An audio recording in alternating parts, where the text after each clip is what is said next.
What's up, what's up, what's up? It's your boy Domuto. We're back with another video today. We are watching SmugStick. And we're watching What If Goku Was Sent to Yardrat Part 5. We got like 2 more parts left in this video, so shout out to SmugStick. I think he commented on either the last one or the one before that. So shout out to SmugStick, you know what I'm saying? Y'all wait. He catching out the reactions, so you know what I'm saying? I fuck with his videos. Why are I'm getting pop-ups on my computer for no reason? Alright. Fine, I gotta anyway, so we about to get into it. Make sure you like, comment, subscribe, and there you go.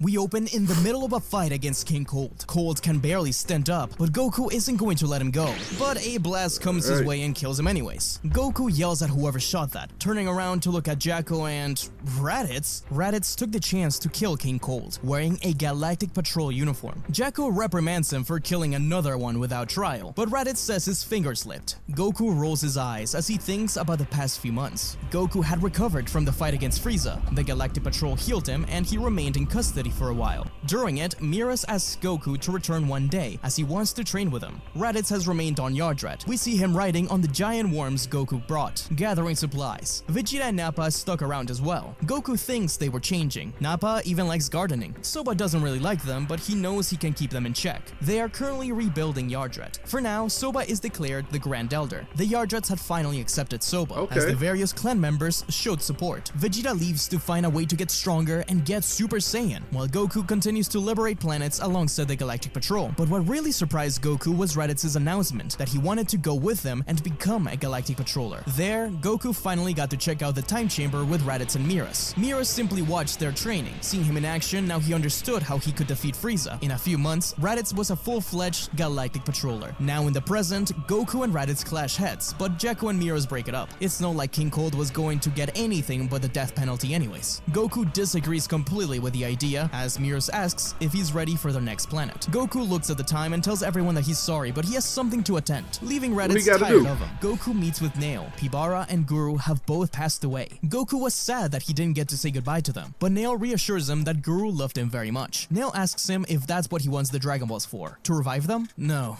We in Yardrat were taught that life and death are part of the same stream. Pibara has never left me. In fact, he only makes me stronger every day. I know he wouldn't want that. It's not in our culture to grieve for death, but to celebrate the passage into another realm. Nail smiled at him, seeing why Guru cared so much for him. The new Grand Elder Murray walks up. Imagine that was the Earth culture, nigga. Nigga, Dragon Ball Z would have ended. Dragon Ball Z would have been cooked. Out and asks if they're ready for their match. Remember, we're weaving away the Dragon Ball challenges just for you, but only if you beat me will you get them. Heh, I wouldn't have it any other way.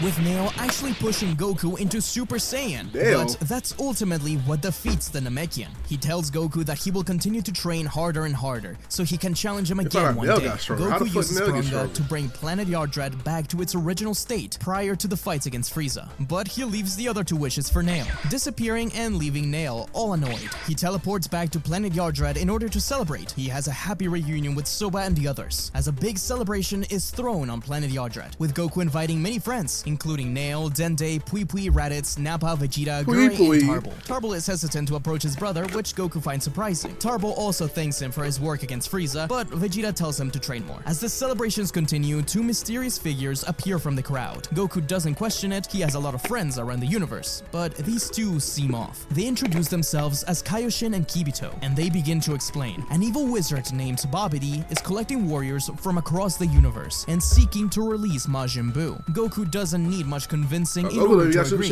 However, it turns out Vegeta was listening. As the celebrations wind down, Goku bids farewell to his friends. Pui makes him promise to come to planet Zune for a rematch one day. Tarble asks Vegeta where he's going to, and Vegeta simply replies, to find a way to go beyond.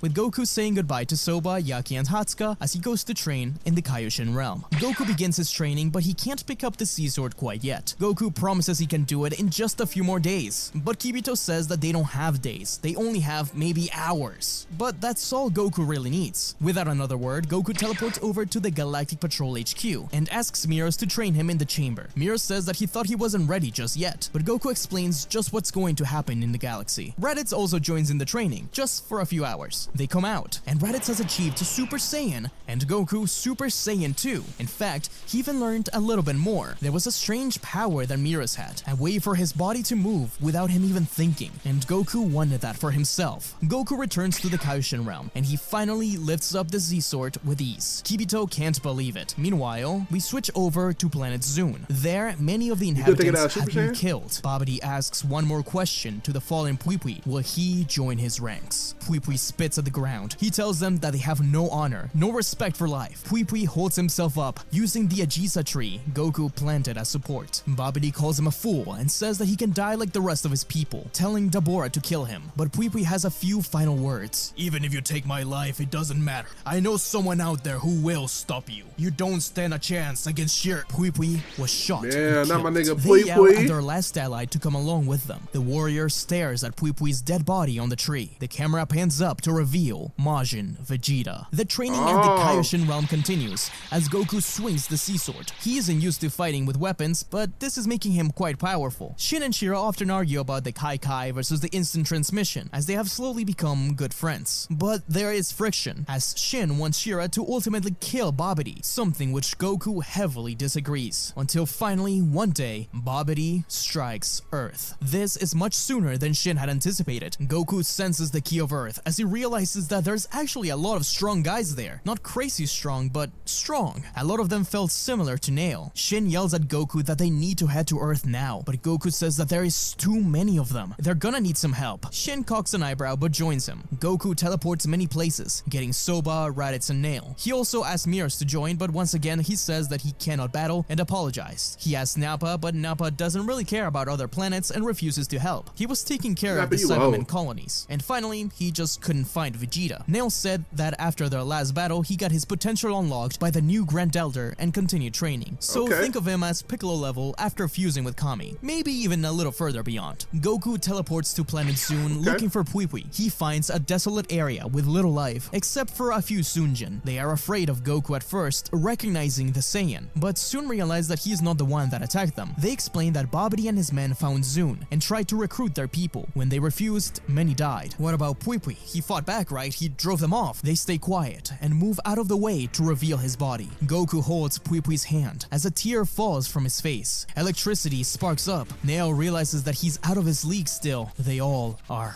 Goku holds onto the Z-Sword as he buries Pui Pui under the Ajisa tree. They teleport to Earth. Once they arrive, they realize just how much chaos there is. Not only did he now realize he sensed mutated Namekians birthed by King Piccolo, but also failed to sense a whole nother set of fighters, androids. Now, a small army of mutated Namekians and androids with M's on their forehead fly around, terrorizing Earth. Raditz and Nail blow them away as Goku tells them to stop, that they can do this without killing anyone else. Clearly, this planet has suffered enough already, but more demons and androids rush their way, determined to collect their Kili. Tambourine came flying behind Raditz, only to be stopped by Akiko Ho. They all turn around to see Krillin. Krillin tells them to come with him, introducing himself along the way. They start to move until he realizes that a Namekian's with them, attacking Nail. Nail slaps the blast away. Krillin is terrified. Goku can sense it, asking what the hell is going on. What do you mean? That's Piccolo, run away! Suddenly, more androids and Namekians attack, to which Nail blasts him away, keeping them at bay. Krillin doesn't know what's going on, but thinks he'll have to just get advice from his master. They listen. Maybe they can find out where Babidi is. Krillin is happily surprised to find that they were strong. The hideout is at Capsule Corp. Earth had been driven into turmoil without Goku. Though Grandpa Gohan had gone with Bulma to find the Dragon Balls and stopped Pilaf from getting his wish, King Piccolo was still freed by him. The Red Ribbon Army continued to look for the Dragon Balls after Red, in fact, did get his wish to get taller, only to get killed by Black. As the new leader, Black fast-tracked the creation of more androids. That's when King Piccolo began his attack. Realizing that he couldn't rule if Piccolo got in his way, the army used the androids to fight the demons. These androids are fairly primitive, unlike the ones from Z, as they don't have any records of Saiyans. With that being said, they're still strong thanks to Namekian DNA. The Namekians likewise have evolved and gotten stronger over time. King Piccolo successfully obtained the Dragon Balls, Wish for Youth, and killed Shenron. Now Kami watched from the lookout in horror as a few brave warriors stood up to the enemies. Amongst them are Master Roshi, Grandpa Gohan, Krillin, Tien, and Chaozu. However, Master Roshi passed away trying to seal away Piccolo. Seeing the death of his rival and the sure destruction of Earth, Master Shen took it upon himself to train Roshi's old students. Little progress was made, and Earth is now in ruins. They make it inside side, where a battle-hardened Bulma and the others rest. They are on the edge about Nail, but Master Gohan steps out of the shadows and tells them to sense his energy. He is not evil, not like the others. It is revealed that the enemies used to be much weaker until a ship landed. Suddenly, M's formed on their foreheads and the destruction was amplified. The heavy steps of an android are heard as in comes Android 16. Raditz gets on Goku and gave him, realizing he wears the insignia of those that attacked him. But Bulma stands up, leaning on him. She explains that she had actually reprogrammed 16 and gave him free will. They had found Jiro's old lab deactivated because he refused to join and fight alongside the Majins. 16 is fully mechanical, so his mind wasn't corrupted. If you are going after this, Babidi, then I wish to come. There were 2 other androids with me,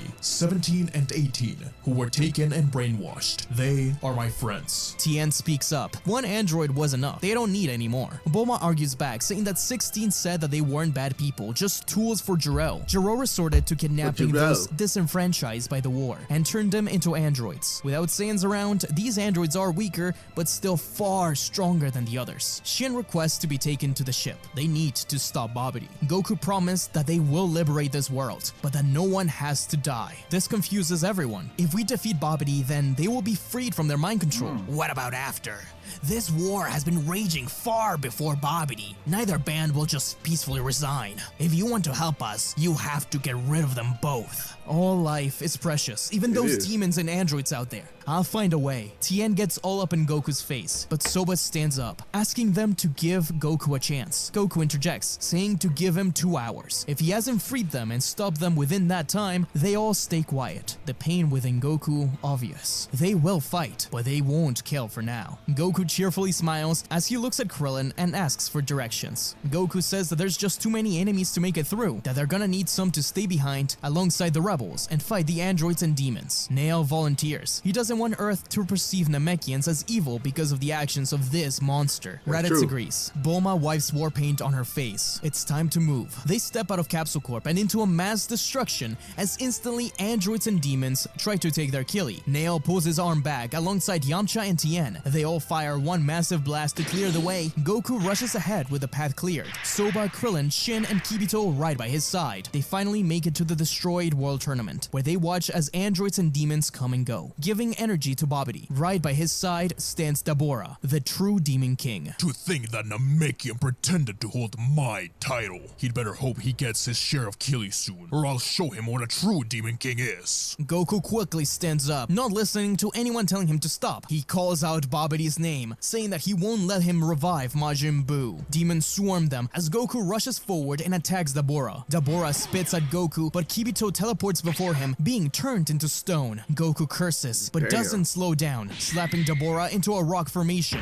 Babidi makes it back to his spaceship. As Soba yells at them to all get inside, he will take care of the Demon King. The first floor is Yakon, which Goku begins to fight as a Super Saiyan. Yakon begins absorbing Goku's killie, while Goku uses Spirit Fission to get it back. The battle becomes a stalemate of power absorption, but Goku's Force Spirit Fission was far more effective, to the point where Yakon's stamina depletes and he gets knocked out. Android 16 was surprised at the enemies from the next floor, Dr. Jiro, 17, and 18. Jiro was surprised to see 16. He had put him away for a reason. It was clear that Jiro had pain behind those eyes. Why was that? But 18 laughed, lunging at Raditz, pushing him into a wall while Goku tried to restrain 17. Raditz thought 18 was pretty cute. He didn't want to strike such a pretty lady, but Jiro responded by slamming him against Goku and forcing him to let go of 17. 16 appeared before them and kicked them into a wall, as Goku dropping the Z-Sword and transforming into a Super Saiyan 2, with 16 telling her that their fate is sealed if they don't turn back now. They can still change things. A spark of hope shone in her eyes, but Babidi's magic was too strong, her eyes flashing red again, just as 16 let his guard down and blasting him in the chest. Android bits flew everywhere as 16 laid against the wall, but still survived. 18 was going to take this chance to kill him right then and there, as Raditz kicked 17 into Goku, who caught him and grabbed him into the face, slamming him to the ground and knocking him out. But something unexpected happened. With a pained scream, Jiro jumped in front of the blast. The android master was killed instantly as he yelled out for his son. Goku felt his heart sink, appearing before 18 while she was in shock, bursting forward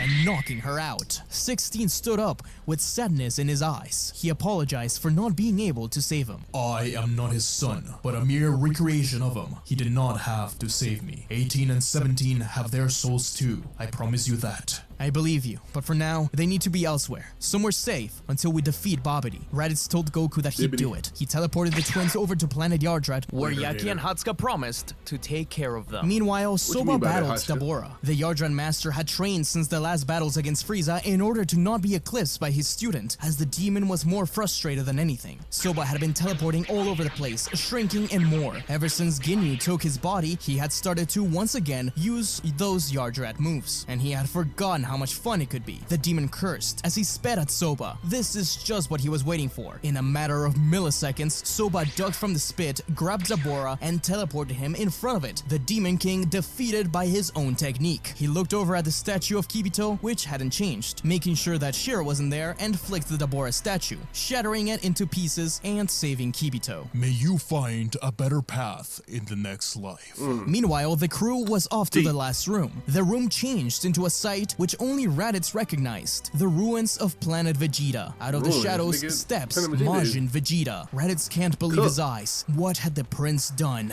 Vegeta explains that after he saw the Super Saiyan, he left, seeking more power for himself. But even after he found it, he watched Kakarot get stronger and stronger. Goku and Raditz fall to their knees. Babidi was attempting to take them over. Shin yells at them to fight it back, while 16 and Krillin burst forward to attack Vegeta. Raditz sees visions of his old life, of planets he conquered. While Kakarot saw something strange, he heard the roars of an Ozaru, a smile on his own face the moment he killed Frieza, a moment that haunted him. His parents placing him on a pod, but flickering into a Saiyan scientist saying he'd be sent to conquer. Vegeta, while toying with 16 and Krillin, yelled at Babidi to stop it. He wants this fight to be his alone. Raditz, surprisingly, was the first to break free from the spell. The allure of the old life and power was there, but his new life was what he wanted. His brother, however, continued to struggle, darkness seeping in. It was just like the first time he went to Namek. The vision of planet Vegeta undid itself as two figures burst down from the top, Kibito and Soba. Vegeta rolled his eyes as he kicked 16 out of the way. Soba realized something was going on with Shira. Shira, son, if you give in, not only will you be a slave, but you'll be forced to kill at his command. You'll leave children without fathers, just as Frieza did to you. That was what did it.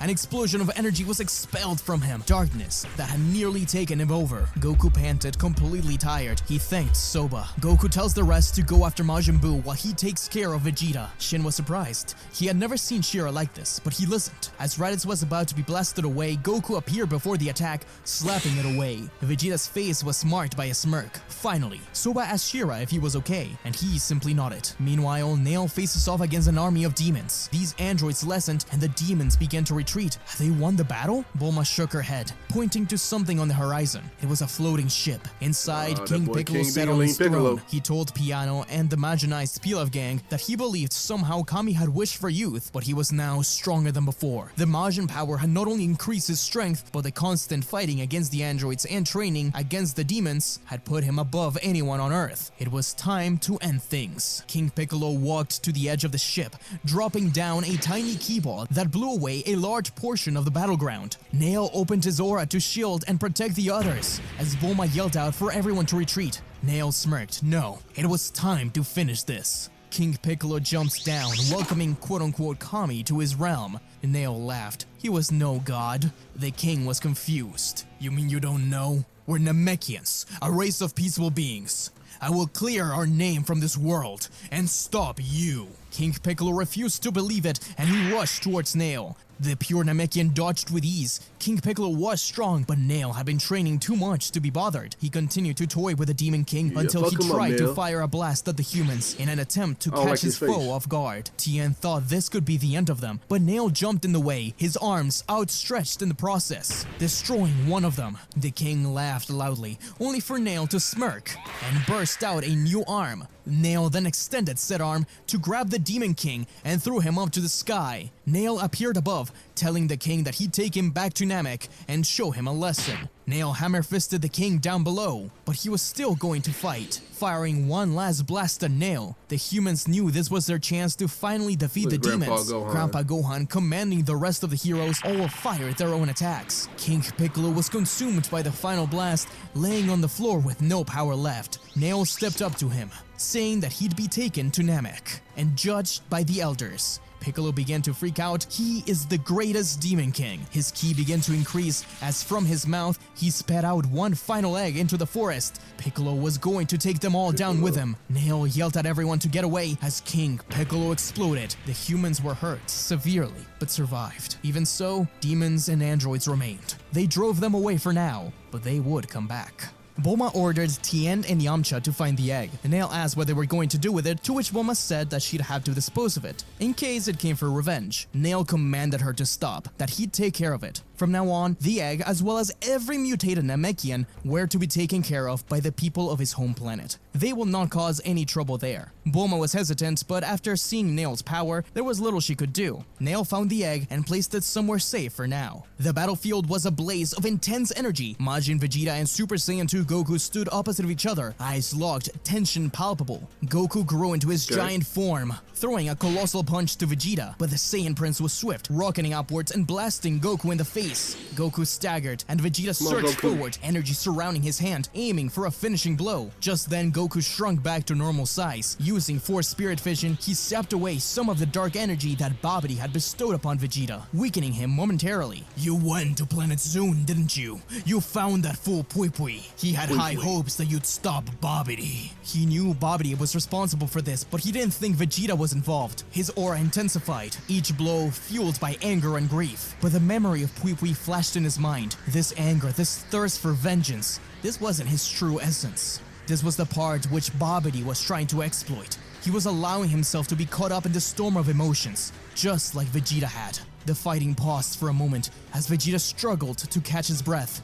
Vegeta, look at us. We're destroying each other. What's your point, Kakarot? Yeah, Vegeta, we You went black. from serving Frieza, a tyrant who treated you like a pawn, to becoming a puppet for Babidi. And now, I almost let my anger dictate my actions. We can be better than this. You fought hard alongside me to take down Frieza, only to turn around and serve another? Vegeta's defenses wavered as he processed Goku's words. He was right, but he was too far gone. With tears forming in his eyes, Vegeta yelled, "Enough!" The two Saiyans separated, taking stances on opposite ends. They charged their energy for one final beam struggle, a final flash versus the Ozaru Breaker. The two beams collided, creating a spectacle of light and power. The earth trembled, but Vegeta's heart wasn't in it. The weight of the realization combined with Goku's edge and power meant that he was gradually pushed back. Suddenly, Vegeta's beam began to diminish, but instead of fighting back, Vegeta closed his eyes and allowed the energy to engulf him. The dust settled as Goku closed in on Vegeta. The two were nearly killed in that battle, but they continued to feel Majin Buu's ki growing. He'd be out in no time.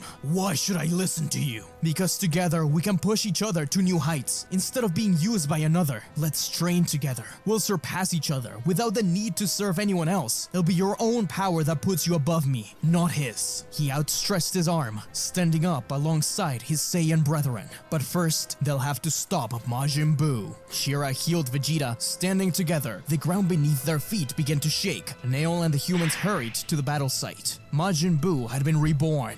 The egg was teleported from the inside of the ship to the desert near Goku and Vegeta. As Shin, Kibito, Raditz, Krillin, 16, and Soba fire blasted the egg to stop it. But it was too late. Goku picked up the sea sword and nodded at Vegeta, rushing at the monster. Majin Buu was sillier than expected and didn't listen to Babidi, but he was wreaking havoc nonetheless. During the commotion, Soba sensed something while close to Buu. There was a power within him that did not belong to him. As despair threatened to set in, two blinding auras appeared. Super Saiyan 2 Goku and Majin Vegeta. Krillin cheered for them as they struck Buu in perfect sync, kicking him together and blasting him again. But the blob continued to regenerate. Goku tried to slice and dice him with the sea sword, but it nearly got stuck inside of Buu. It was clear that the legendary sword was not the answer. That's when Soba screamed out that there was something within the monster. If they can take it out, maybe they can weaken him. Goku agreed. The two Saiyans launched a synchronized assault. Suddenly, from the skies and the ground alike, more warriors arrived. Nail instructed them to all fire blast at Buu, surprising Babidi and causing him to be blasted into the wall. From the distance, a mech piloted by Bulma Bulma shot out energy beams and missiles while the others did what they could, even with their lower power level. Raditz tried to help his brother out, caught in a tug of war against Boo, slowly losing as his bones gave in, but he had to help him. He had to ensure that no one else was enslaved like he was. In that moment, Raditz's eyes sparkled green once more. With whatever little energy he had left, he had managed to muster up a Super Saiyan form. The sudden burst gave Goku an opening. Rushing behind Boo, Boo's head twisted, his terrifying smile turning to look at Goku as he shot out a candy beam. Goku couldn't stop himself. At the last second, Soba pointed his arm outwards, a clone of himself jumping out into the line of fire, being turned into candy. Goku jumped over the clone, grabbing Boo's head tentacle, and from it, spirit fishing out something incredible. Two more figures were on the ground now. Goku had pulled out the Grand Kaioshin and the Southern Kaioshin. Shin couldn't believe his eyes as he kneeled by his old friends, attempting to heal them. His head spun to look at the smoke dissipating. Boo transformed into Kid Boo. Vegeta actually laughed at the kid as Babidi called him a traitor and told him to attack Goku and the others. Vegeta burst forward instead, attacking Kid Boo alongside Raditz and Goku. But the Majin's defenses seemed impenetrable. Babidi, realizing Vegeta had betrayed him, began to call on his demons and androids to return. With Kid Boo in the middle, the arena became a burst of chaos. The humans struggled to defend themselves. Even Nail, 16 and the others helped out. Raditz was the most hurt and saw the army swarming the battlefield. He knew he had to get someone to help. Jacko, do you read me? SOS on Earth. Army of demons, androids, Majin Buu. He wasn't sure if the message was received. He could only hope. For Goku, it seemed hopeless. The South Kaioshin and the Grand Kaioshin regained consciousness, with Shin hugging the Grand Kai tightly. He asked what was going on, only to look at Boo in those eyes. He couldn't believe he was still around. Shin told him that there was little he could do, as the South Kai burst out to support the humans. Yamcha was killed in battle, and Bulma left with severe injuries after her mech exploded. They needed to do something. Shin told the Grand Kai that they needed to kill him, only to hear Goku shout at him again. No killing. But if we don't do something, these demons will continue to kill everyone. They're too strong thanks to him. Find another way. Goku returned to the fight with the Grand Kai's eyes fixated on him. This man was something else. He could sense purity in him, and innocence much like his own, but also darkness. The Grand Kai told him to leave this to him. More and more continued to fall, as Soba took a direct hit, leaving the master incapacitated. Even Majin Vegeta proved nothing against Boo's regeneration. He instead directed his ferocity to Goku. The Pink Terror launched a barrage of attacks, each one more wild than the next. But something was different in Goku. Each attack, no matter how unpredictable, missed him by a hair. Goku's body seemed to move on its own, evading with a fluidity and grace that was eerily similar to Mira's. He was remembering just what he taught him, though it was far from perfect. Kid Buu was frustrated by this. Goku, however, deep in concentration, began to see through Boo's chaotic nature. To Goku, Buu felt like the embodiment of raw ki, wild and untamed, a force of nature. A memory flashed through Goku's mind, Soba's words about wielding ki as a weapon. If Kid Buu was the very essence of ki, then perhaps Goku could use the spirit fission technique to his advantage. Goku began to evade blows and strike Buu, each blow sapping out tiny bits of Genki from the monster, but it wasn't much. He would need help from everyone else. Meanwhile, the Grand Kai blasted at Babidi. The wizard responded with his own attack, surprised to see the Kai of old, but this was just what the Grand Kai wanted. He only ever had to use this technique against one other, as he screamed out, Kai Kai Matoru!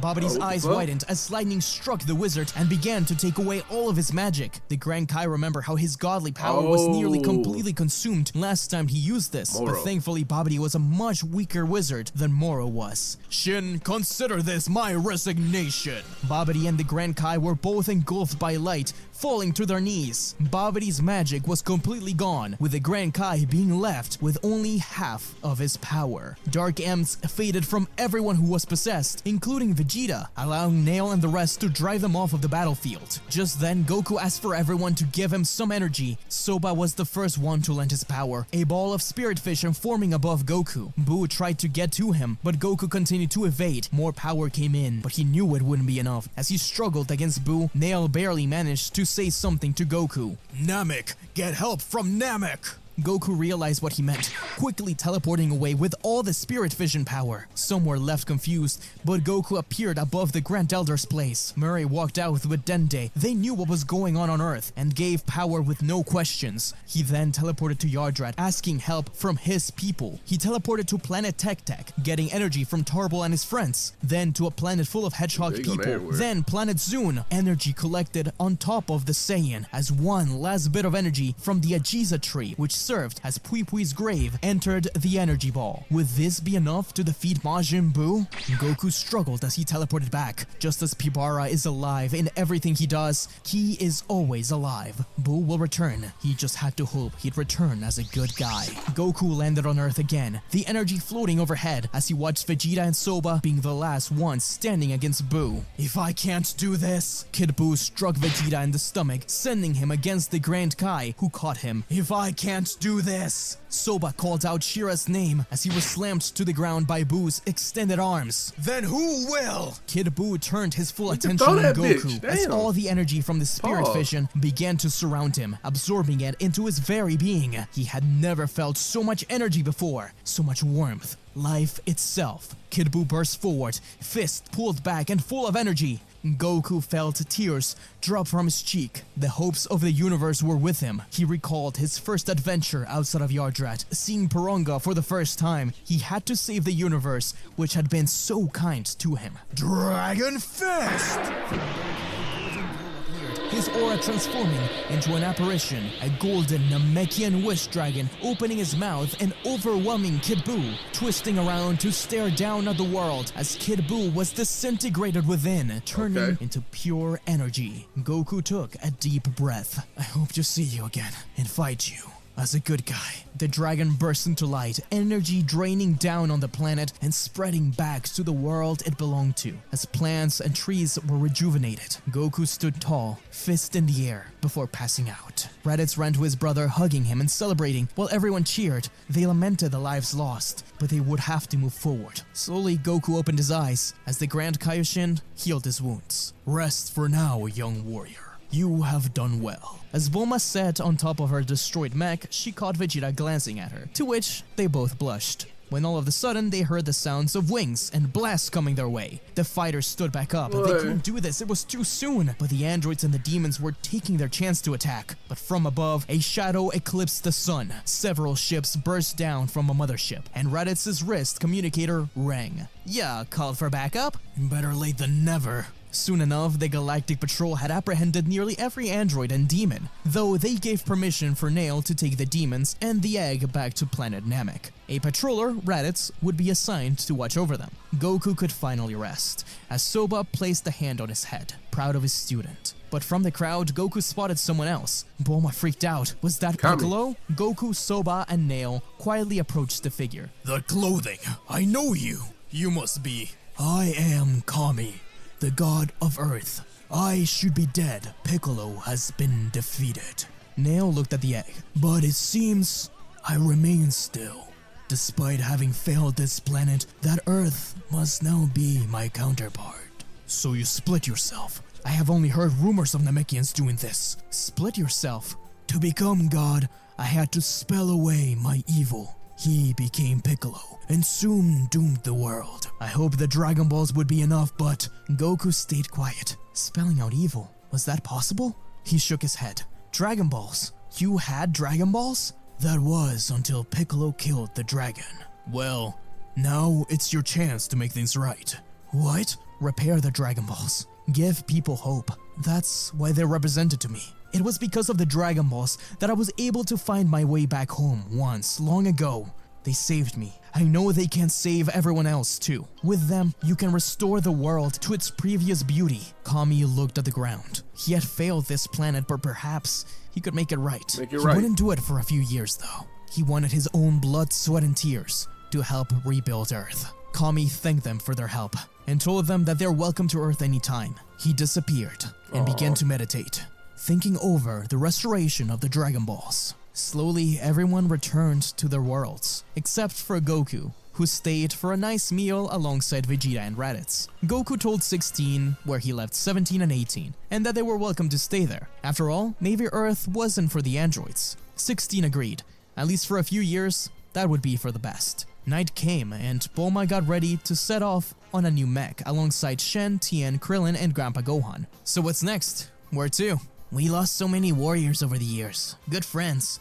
The Ox King, Chi-Chi, Master Roshi, Yamcha. You were right Chi-Chi when you dead? told Kami to restore Oh. them. We're gonna wait until the Why Dragon Chi-Chi Radar die? picks up a signal, and we'll find them, and we'll try to bring them back and restore the planet. Goku disagreed with the notion that death needed to be undone, but he understood. He could use some advice from his old master Bibara.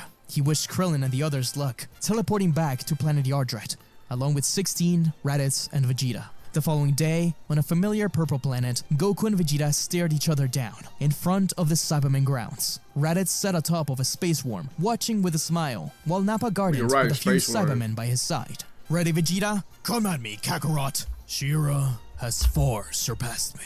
Soba smiled proudly as the explosive battle rang out. Recalling the war on Earth and the guardian known as Kami, Soba looked up to the sky with a question in mind. Master, if you can hear me, perhaps She-Ra will achieve the legend you told me about long ago. The super... Alright, well, that was a fire chapter. Fire chapter, man. Wow. Shout out to SmugStick for this video, man. You're doing your thing like always. Make sure you like, comment, subscribe. Check out the last chapter right here. Check out another video right here. And I can't wait to see the next part. And I'll catch y'all next time. Peace.